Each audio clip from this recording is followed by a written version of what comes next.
नहीं चलेगी, जुल्म सितम नहीं चलेगा, काला कानून वापस लो, काला कानून वापस लो,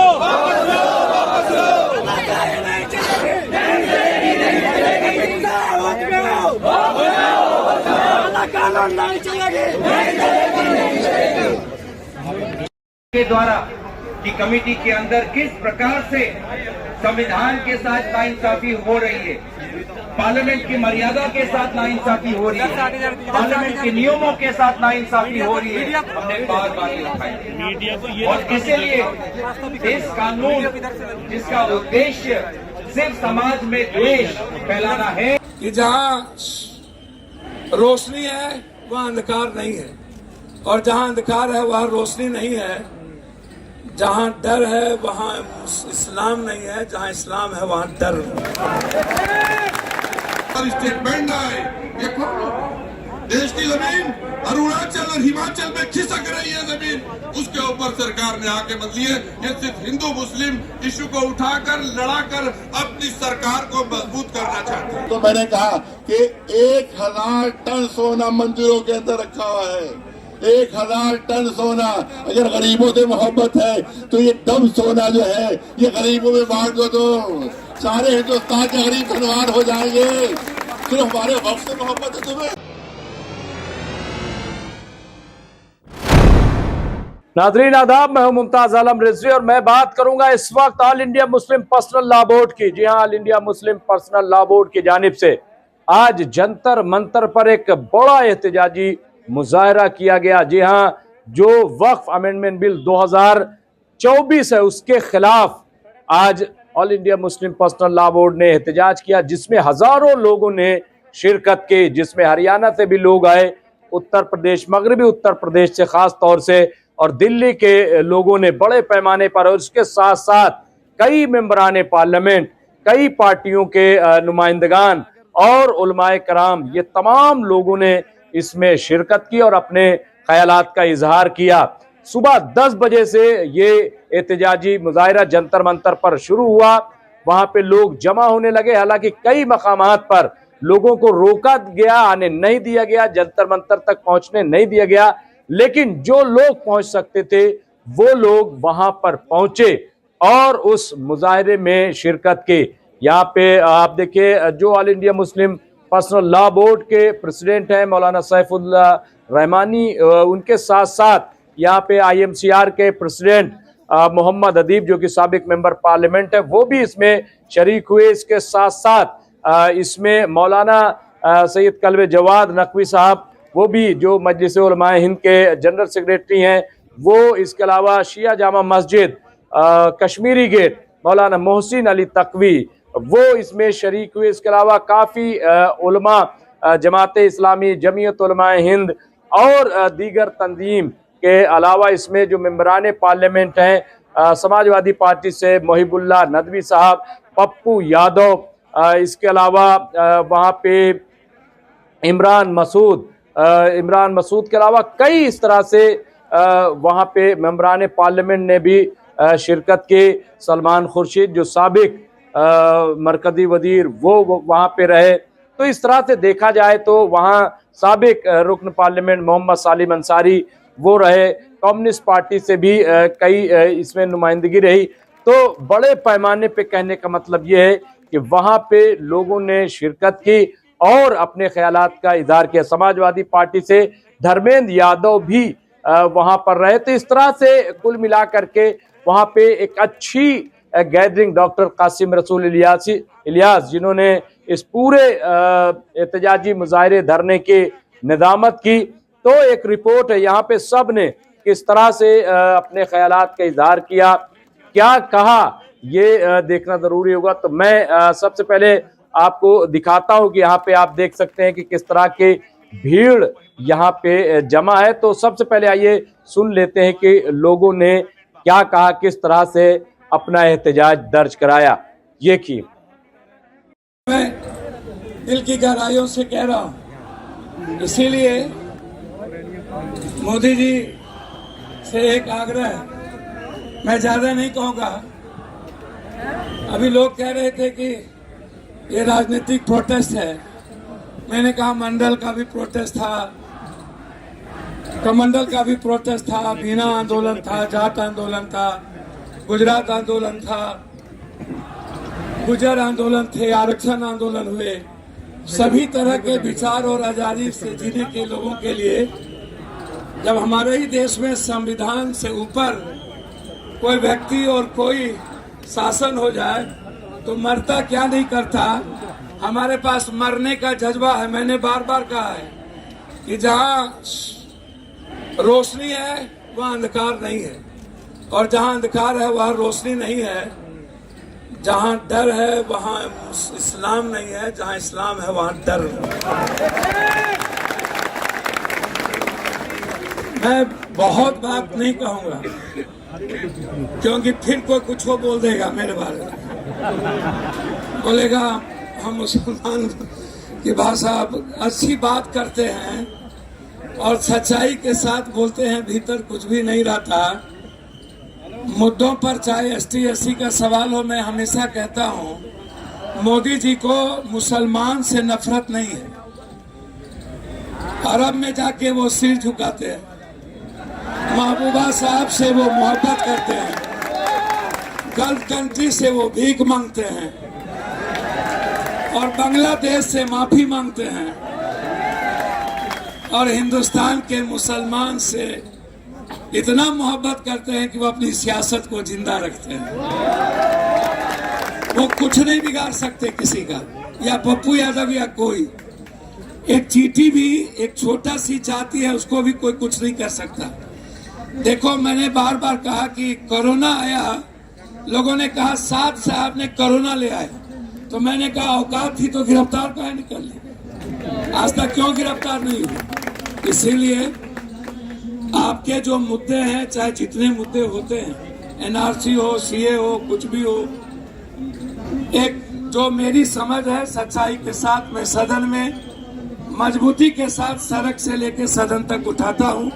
आप बेफिक्र रहें, मेरी हैसियत जितनी है आपके अधिकार और आपकी खुशियों के लिए पप्पू यादव पहला शख्स होगा जो कुर्बानी देने के लिए तैयार होगा, उसमें कमी नहीं होगी। इन्हीं शब्दों के साथ पुनः रमजान की ढेर सारी शुभकामनाएं। आप सबको मुबारकबाद। हमारे बीच धर्मेंद्र भाई, पूरा सपा यहाँ बैठे हुए, मैं धर्मेंद्र भाई और पूरे सपा की टीम को भी बहुत बहुत बधाई। धन्यवाद। देखिए, मैं ये समझता हूँ कि अब चूंकि बहुत सारे नाम मेरे पास में है और समय खत्म हो गया है और पुलिस बार बार परेशान कर रही है, तो मैं आखिर में हमारे बोर्ड के अध्यक्ष मौलाना खालिद सैफुल्लाह रहमानी साहब से गुजारिश करता हूँ कि आप अब इस प्रोग्राम को कंक्लूड कर दें। दूसरी बात मुझे ये कहनी है, यहाँ पर हमारे कई लोगों ने कहा, खासकर हमारे सिख नुमाइंदे ने बहुत कुव्वत के साथ बात कही, इस लड़ाई को अभी हमें बहुत देर तक लड़ना होगा और हम उम्मीद रखते हैं कि हम अपने तमाम भाइयों को साथ लेकर इस लड़ाई को लड़ेंगे और सबों के लिए इंसाफ की लड़ाई लड़ेंगे। सबों के साथ हम इंसाफ कराने की कोशिश करेंगे। All India Muslim personal law board अनकरीब ऐलान करेगा। अगर गवर्नमेंट ने जोर जबरदस्ती से इस कानून को पास कराया तो हम इसी अंदाज की तहरीक पूरे मुल्क में चलाएंगे। इस मुल्क के कोने कोने में, गली कूचे में हुकूमत के खिलाफ एजिटेशन होगा और सब लोग मिलकर इस लड़ाई को लड़ेंगे। मैं उम्मीद करता हूं कि इस लड़ाई में आप सब all India Muslim personal law board का साथ देंगे आप सब हजरात। बस यही हमारी बात है और हम लोग बहुत शुक्रगुजार हैं कि बोर्ड की दावत पर आप लोग यहाँ तशरीफ लाए। दुआ कर लीजिए अल्लाह ताला इस कोशिश को कामयाब फरमाए। रब्बना तक़ब्बल मिन्ना इन्नका अंतस समीउल अलीम। अल्लाहुम्मा अर्हमना वला तुसल्लित अलैना मन ला यरहमुना व सल्लल्लाहु अला खैर खल्क़िही मुहम्मद व अला आलिही व सहबिही अजमईन। वल्हम्दुलिल्लाहि रब्बिल आलमीन। मैं तमाम लोगों का शुक्रिया अदा करता हूं, खासतौर से हमारे प्रशासन का, और जिन लोगों को इजहार ख्याल का मौका नहीं मिला उनमें कई अहम नाम रह गए हैं। SIO के ऑल इंडिया सदर अब्दुल हफीज साहब, वहदत मिल्ली के सदर जियाउद्दीन। ये लड़ाई उन अंग्रेजों के गुलामों से है जिन्होंने देश के साथ कभी अहद वफा नहीं किया, और ये देश के उन वफादारों से है जिन्होंने 100 साल तक देश की धरती को बचाने के लिए, देश की इज्जत और फकार को बचाने के लिए अपनी जानों की कुर्बानियां दी हैं।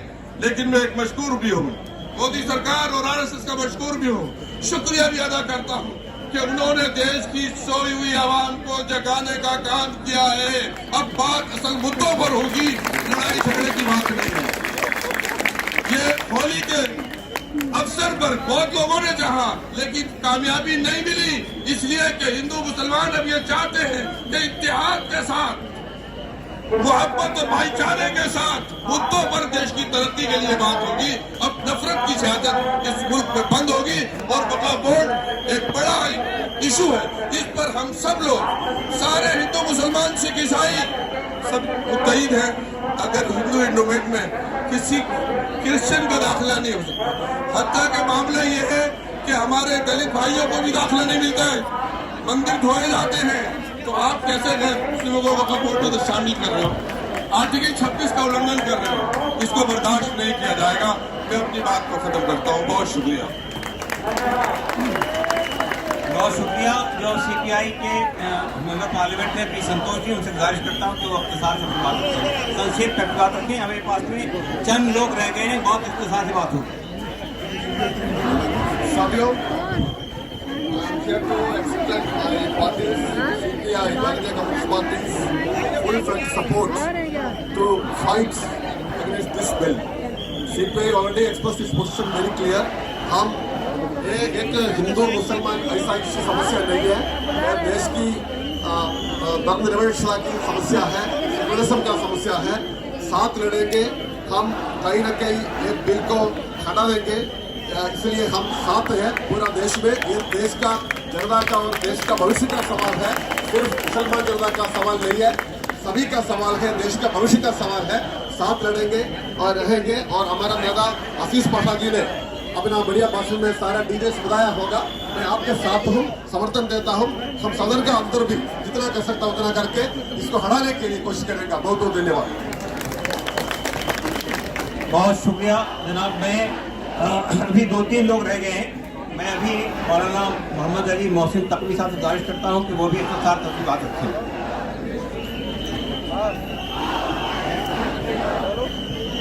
बिस्मिल्लाहिर्रहमानिर्रहीम।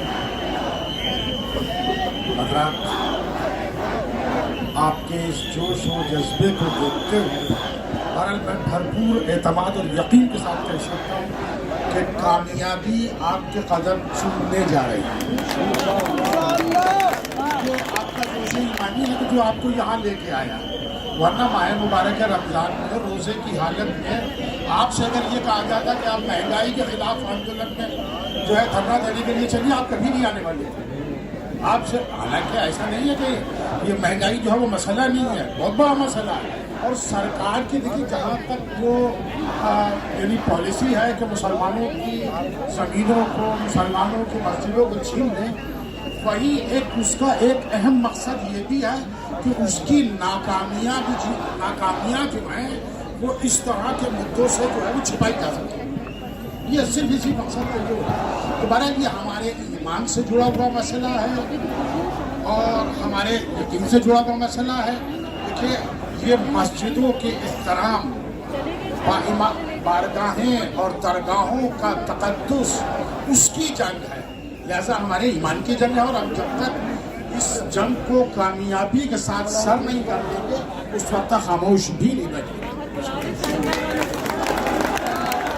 मैं मौलाना कलवे जवाब साहब को गुजारिश करता हूँ कि वो 1 मिनट में बात करें।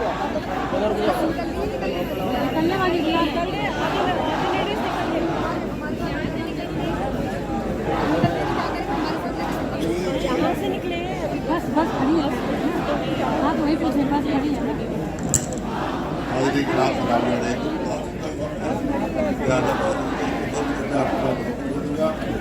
ये कहा जा रहा है वक्फ बिल और वक्फ की खारिज करिए और तरक्की के लिए भी नहीं है। तो मैं यह करूँगा, मैंने पहले ही दिन कह दिया था कि वक्फ बिल नहीं है बल्कि सांप का बिल है। वक्फ बिल में सांप का बिल है, इसके अंदर जहर भरा हुआ है। ये सिर्फ और सिर्फ मुसलमानों को नुकसान पहुंचाने के लिए बिल बनाया गया है और सिर्फ तबाही और बर्बादी के लिए बिल बनाया गया है और कट्टरवादियों को खुश करने के लिए बिल बनाया गया है। आप याद रखें, इनकी बड़ी गलत फहमी है, ये समझते हैं नफरत के जरिए से इलेक्शन जीतेंगे। हिंदुस्तान मोहब्बत की जमीन है, मोहब्बत की जमीन है। यहाँ अगर नफरत का बीज बोओगे तो बीज सड़ जाएगा। वो यहाँ मोहब्बत की खेती फलती है, लिहाजा आप मोहब्बत का पैगाम दीजिए, नफरत का पैगाम न दीजिए। बस जल्दी से दो जुमले कहा गया, अभी कहा गया कि साहब वो जो है बड़ा गरीबों की मदद होगी, गरीबों की मदद होगी। तो मैंने कहा कि 1000 टन सोना मंदिरों के अंदर रखा हुआ है, 1000 टन सोना। अगर गरीबों से मोहब्बत है तो ये दम सोना जो है ये गरीबों में बांट दो, तो सारे हिंदुस्तान के गरीब धनवान हो जाएंगे। सिर्फ हमारे वक्त से मोहब्बत है तुम्हें? अरे मंदिरों में देखो हजारों टन सोना, वहाँ चोरी हो रहा है, 400 किलो सोना चोरी हो गया। तुम्हें चोरी मंजूर है, गरीबों को देना मंजूर नहीं है। बस आखिरी जुमला करना चाहता हूँ, ये कहा गया ये फायदा होगा, इसमें एक्ट नहीं है एक्ट में कि गवर्नमेंट के पास जितनी भी जमीनें वक्फी हैं वो गवर्नमेंट की हो जाएगी। इसका मतलब है कि चोर को चोरी का माल मिल जाएगा। ये कौन सा कानून है कि वो चुरा भी रहे हो, वो कह रहे हो चोरी के माल ही हमारा हो जाएगा? इससे बड़ा नुकसान और क्या हो सकता है। आप अपना धरना जारी रखिए, आप अपना आंदोलन जारी रखिए और सही मिली वो इत्माम में अल्लाह। कोशिश हमारा काम है, पता देना अल्लाह का काम है। आपको पता मिलेगी, कामयाबी मिलेगी। दुश्मन शिकस्त खाएगा, दुश्मन शिकस्त खाएगा इंशाअल्लाह। मोहम्मद कि यहाँ पे बड़े पैमाने पे असदुद्दीन ओवैसी की भी यहाँ पे शिरकत रही है और इसके अलावा कई दीगर लीडरान ने यहाँ पहुंचकर अपने ख्यालात का इजहार किया है और एक बात साफ कर दी है कि जब तक ये वक्फ अमेंडमेंट बिल सरकार वापस नहीं लेती हम मुजाहरा करते रहेंगे। अभी ये शुरुआत है और अगर सरकार ने वापस नहीं लिया मुल्क गिर सतह पर हम एहतजाज करेंगे। बहुत बहुत शुक्रिया।